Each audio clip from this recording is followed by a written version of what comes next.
Kila kuhiti yali mutamivu unaza kombosera tomumanyi natandika okkaaba okuva ku mboseera mpaka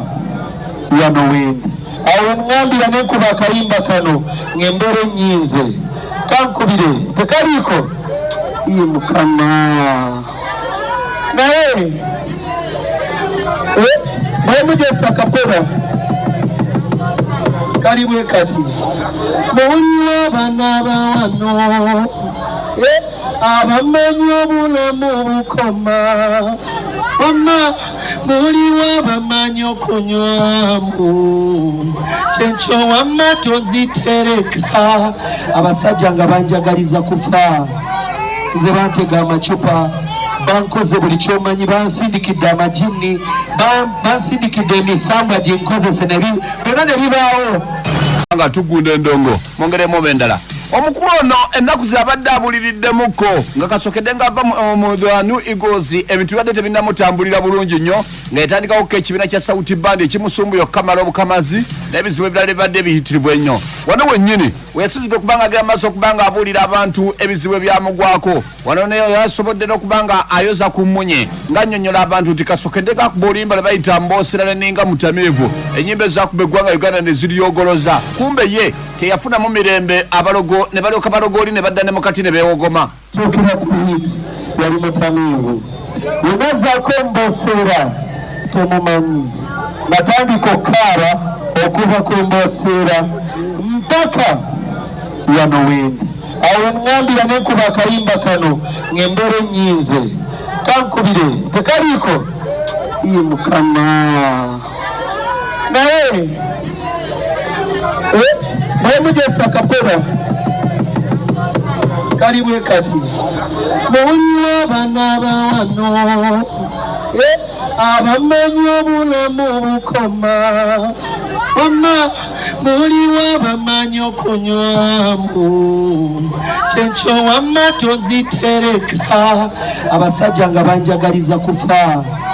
nze bantega amacupa bankoze buli kyomanyi bansindikidde amajini bansindikidde emisambwa gyenkozese byonna ne bibaawo nga wabonaabona nnyo okuza kujjaba Luzinda agamba nti okumanya abasajja balogoli ne badda ne mukati ne keewogoma alina akaseera we yatuuka ekiseera ng'afaanana ng'eyalinnya mu kaveera nga bangi ku bantu ne batuuka n'omudduka tozamu nzijukira nga nfaanana bubi oli omwalowooza nalwala siriimu sigamye nti abalwala siriimu bakyeyagalira naye ebintu bingi bye bankola naye Mukama Katonda oyo ali waggulu oyo gwe mulaba oyo gwe mutalaba mbabuulira ekintu kimu atuula mu mitima gyammwe tewali gyogenda munoonyeza omufune muggwe mwennyini mwali nze gwe mulaba Katonda osobola okwogeza amaanyi musobola okwebuuza lwaki omusajja oyo abadde takyalabika ensonga eri wamu abasajja bali banteeka ku ttaka naye Katonda oyo wamanyi yansumulula era wangambira nti yansumulula nze ku lujegere omulabe sitaani kwe yali ansibye mu bizibu ebingi yansumulula nebazaye kubanga yansumulula abasinze lubaale wamwe musinze nga naye temunoga bannammwe Fani ya Morogoyo gwe yabadde ayagala oyisawo naye ng'eddoboozi libula Jovan Luzinda jo kuyidde mu pulani ng'agera maaso okuba nga ayoza ku mmunye bwe yajjukidde embeera gy'ayiseemukko ku lw'abaloga badde bagera maaso okuba nga bamumiza omusu baatayagadde kwogera okusa kuyagamba nti kati bwogera omutunuliramukko n'embeera ye ekyuse ng'ekiraga nti bwetutendereza Katonda omulogo ne bw'ajja era akudduka lubaale wamuteekamu eddogoma gyoyonoonye bw'oba osazeewo kubeera na Katonda beera na Katonda togatta Katonda na birala mbaagala nnyo abantu b'e Masaka mbaagala nnyo mwebala okunjagala n'okungumiikiriza era ndibaagala obulamu bwange bwonna bonna mumbasobyanga munsonyiwanga naye si bwentyo bwenfaanana abasajja baali bankola obulamu obungi naye mbasaba munsabire nze nfuna kabiri ndooza mundaba kati nkyuse omuntu yalina hiti nembeera nga nfaanagana ng'omulwadde muliraba lino endiri nga zitandiso seenyuuka muliraba muyinza olowooza nti nali mukusaaga si kino si kiwalaata ndiri zikomyewo bukomi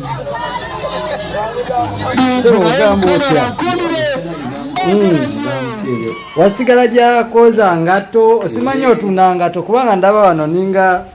emigogo egiwana egyengato olinga yagamba kati ne bizinesi y'engato kati ogikolera ndi musajja mutunzi wa ngato era nzibaddemu ebbanga ddene ngezaako kikwasaganya mpola mpola nga bwe tulinda copyright ejje bwe tutakola ebyaffe tuyinza obutamalaako kuba bwetunuulira nti leero copyright law okuba nti bagize okusiza abaddemu bakolemu ennongoosereza esobole okuba nga eddamu okutambula nga esobola ogasa abayimbi bonna era ogenda okulaba oli bwayogera ekintu ekitugasa nga omulala ate avaayo ne banneebe mu bungi nga batandika okukwata omuntu oyo ekigwo so at times neŋŋamba nze omugezi kanjira nekolera emirimu gyange nga bwe ninda copyright law kuba mu mbeera y'emu we nawuliridde nti ate mu South Band nga kampani yayingizaawo omuyimbi omupya ate ddeke akubuzeewo tomulaba ekyana kya sauti kiina kasimayiro bannange era kati nange ngenda kufuuka ndowooza nfuuka muko nfuuka taata nfuuka manager oh my god nzani mukulu tayebale kuba singa si ate osanga munnange wano naye osanga ne Becky teyandibaddewo osanga nange sandibaddewo so mukulu taya ne mami Irene kukkiririzaamu tebakola kyamaanyi kyonna kyemwakola okuntuusa wano manyi mangi era kyenjogamba mbaagala nnyo ate era Mukama bampeere kyemusinga okwagala lunaku wai nga tetunagenda wala nnyo Bekiba wamufuna otya Bekiba yajja mu auditions kuba nakola auditions mu 2021 yes mu covid ng'olumaze okugula ebyuma ebitonotono bye nali nguza ebyange nempita abaana kati nayita abaana nayitira ku Facebook sakozesa radio sakozesa TV yonna ne nayitira ku Facebook yange abaana ndoza abali bagoberera music wange nabeera nga balaba nga mpise so naye mweyajjira mu abo ate nga bambi yaŋŋamba yali yanoonya dda omuntu ayinza okupaswinga her talent oba kibayita okusitula talent yeeyo najja mu auditions Mukama n'amuyamba era n'ayitamu okay Bekiba ogamba otya Sauti Band egamba etya Sauti Band bulungi owulira otya kubanga oli mu audience ng'eyo kubanga bulungi nnyo mpulira bulungi nnyo kubanga nange nzaani bwebayita nti jangu oyimbira abagole baffe sewa omuntu okuyita ku mukolo gwe tekiba kyangu naye nga byonna kabejja waali kola waali kabejja Giovanni Luzinda tusanga obuzibu bunene nnyo kuba naddala ku baana betuba twagala okugroominga oba tubafuula ekyenjawulo bajja n'ebirooto binene bajja balowooza nti omuntu okukwatako nti oluyingira booti nga bakuterawo mu studio nga bakutwala ng'oyimbirawo nga bakuteeka ku radio ne ku TV ekitali kituufu so for her yalinda waliyo ne banna abalala naye ye awo baliwo naye ye nti bwe yatandika nabo abasinga obungi abamu bagenda abamu ne bagenda nga bayogedde bingi abamu bintu bingi byaliwo naye nga omanyi nti nange gye nava mu ngeri y'emu ebintu ebyo nabirabanga nga gye biri oluusi nga oli abatamanyi kyaliko nakyo kyagoba so ye mpaka leero nti yaguma n'abeerawo mu mbeera yonna yonna nti oba kyoba ki ye yamanya nti Luzinda asobola okunfuula ow'akabi oba okitegeera so mu mbeera ey'okubeera nti yakisuubira nti nsobola omufuula ow'akabi nampa obwesige bwe still yensonga lwaki nti nkyali naye era n'okuba nti naw tugezaako okumuvinga mpaka we naamutuusa we ndowooza nti abantu bamwetaaga wano oba yeetaagibwa wano okay Bekiba nga tunatera okuba nga tukujjako engalo tuyina azuuse enteekateeka oluyimba endala bwe ziri oba tezinaba? Eziri tukyafumba ate ezisinga n'olulaba luli weruti kati mwesonge bweso zikijja kirala nange Bekiba wato tusudiiza awo wenyini njagala okubuuza owandiika naawe ennyimba oba omukulu Jovan Luzinda ensonga zino yazikwatamu nagamba nti kola kino nekino nekino bwekiri yazikwatamu yawandiika then nogenda mu studio nokola evoko siri mufumbo naye ate era sinoonya kati ekiwaddemu bbanga ki so bagira bandekamu paka ddi paka wendiyogerera nti kati noonya naye kati sinoonya naye nga lwaki onoonya nga Jovan waayi kuba ne Jovan tanawasa Jovan tubadde era nebbanga lyonna sinalaba mukazi wo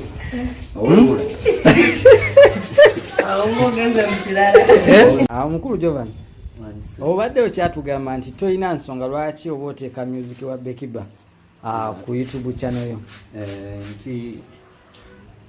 lwaki sisobola kumuteeka ku channel yange nti Bekiba ayina future to lead nti singa nkwata social media handles za Bekiba as in enyimba ze nenzikwata nenziteeka ku channel yange mba simuwadde mukululo nabo kitegeera so nga kyemba neetaaga kumukola social media handles ze nga ziri farm wamu nti in case of anything nawaba nti avuddewo okusinziira oba ku contract we betambudde nti channel ze n'ebiba byawandiikibwa biba bisobola okuba nga birefalinga nabeera nga channel ze aba zinako ki obuvunaanyizibwa mbwe kityo awo wenyini njagala okubuuliza oyogedde ku contract omwana ono sawa zino ali ku contract oba ali ku gentleman's agreement kuba lwaki mukozesa contract nga tanaba naye kubeera nga alina kyalaba oba kitegeera kibanga kukwata muntu n'omusiba amagulu nga tosose mugamba nti amagulu oba katugamba omwana atandise okuba nga ayagala okutambula kyokka ate gwe n'omukwata n'omusibira mu nnyumba ddala aba asobola okutambula abatakyasobola so sooka kumugira n'atambula nemulaba agenda atambula atya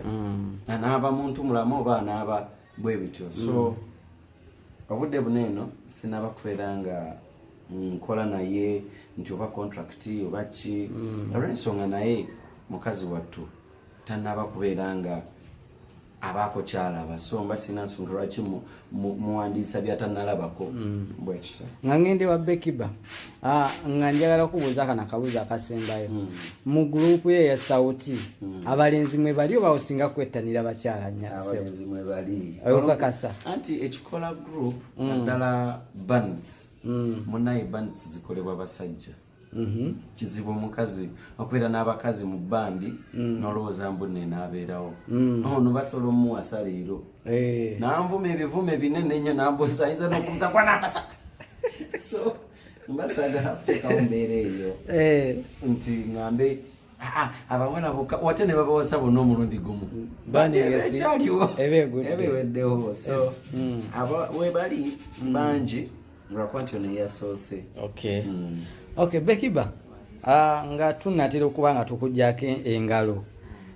tuyina azuuse enteekateeka oluyimba endala bwe ziri oba tezinaba? eziri